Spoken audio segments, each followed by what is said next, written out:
It's Wednesday and it's after the coffee. So I'm going to go back to episode 11. And episode 11 was about conflict. There are some of us who thrive on conflict, and there are those of us who avoid conflict like the plague, right? We want calm, serenity, and we want everybody to think the way we do. But the world doesn't work that way, does it? No. So there are some things that I learned about conflict. And there's a couple of really key points.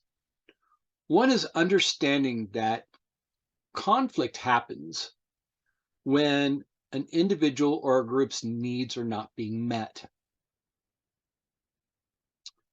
The other thing is that the most effective way of dealing with conflict, and I don't really find myself in either camp in regards to conflict. I don't thrive on it, but I don't really avoid it.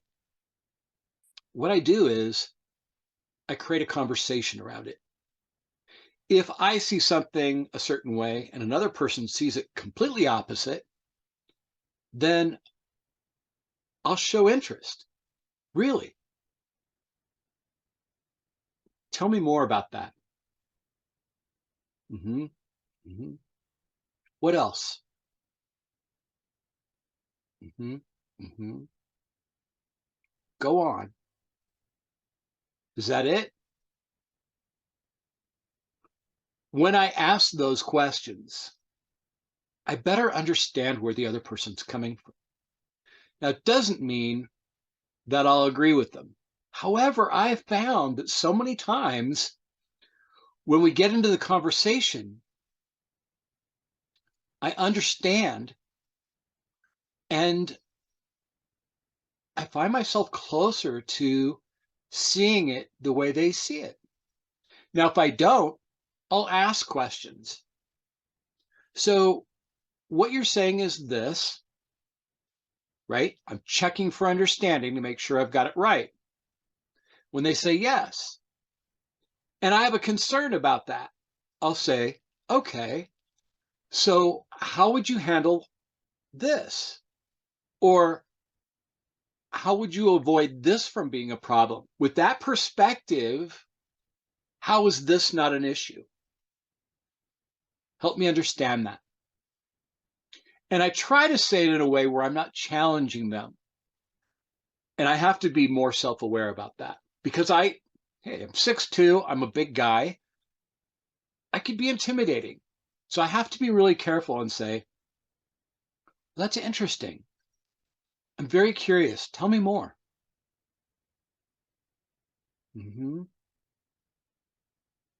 Okay. You see, I think a large part of conflict, and I've heard people actually have arguments, they're both saying the same thing. They're just choosing different words. The argument ends up being about semantics and not about principle. So rather than get on your soapbox and defend your position, because remember, resistance breeds resistance. Boy, you keep going like that, you only end up with a headache, right? So if you take one of those away, you can't have conflict because conflict is two forces coming together. When you create an inquiry, when you are genuinely curious and you have a desire to understand, then you learn. You learn maybe how your beliefs are wrong or your perspective is maybe off kilter a little bit. But regardless, you learn about how another person sees the same thing, but differently. And we bring on our life experiences. That's a big deal, right? When we've got in our head, oh yeah, back in the third grade, da, da, da, da. Whatever, we all carry that stuff. That's where our fears come from. To be able to not be fearful, because oftentimes conflict, let's not kid ourselves, conflict comes from our own fear, even if it's a fear of being wrong, because we don't want to be wrong. Nobody wants to be wrong. But you know what? We've also got to embrace the fact that we're constantly learning. We cannot believe always that our way is the only way things can be. And if we invite that conversation, we enrich ourselves with another perspective and we learn. We learn from other people as much as they learn from us. So, as a leader, that's really important.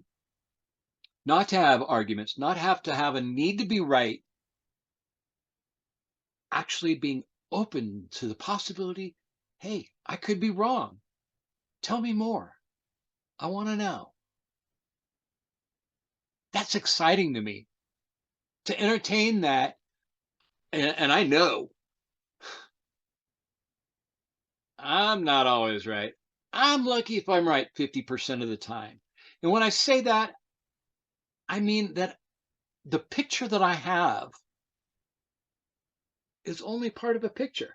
Look through the world like this. Open those blinders up and invite a conversation instead of a conflict. Be genuinely curious as to how people see things the way they see them. At worst, you'll better understand them as a human being. But at best, you'll both walk away enlightened.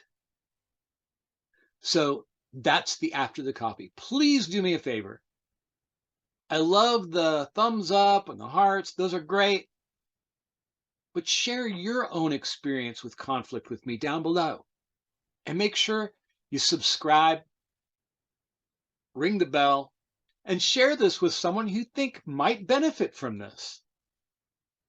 Because knowledge, when we keep it to ourselves, doesn't grow what we want to see as far as change in the world.